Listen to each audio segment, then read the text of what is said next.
Kabarkan meninggal dunia, reaksi Gilang Dirga tak terduga. Gilang Dirga belakangan menjadi perbincangan lantaran disebut meninggal dunia.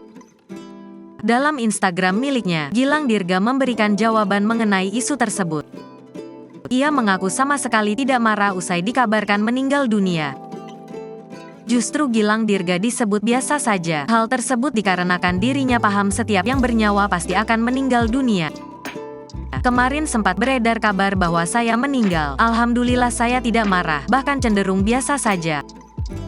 Karena saya mencoba melihat dari sudut pandang yang berbeda, saya coba jelaskan, buka Gilang Dirga dalam Instagram miliknya, Minggu, tanggal 18 Juni tahun 2023. Di akhir postingan, Gilang Dirga mengucapkan terima kasih kepada yang sudah membuat berita hoaks tentang dirinya. Terima kasih untuk yang sudah membuat hoaks tersebut, dan terima kasih untuk yang sudah khawatir. Alhamdulillah.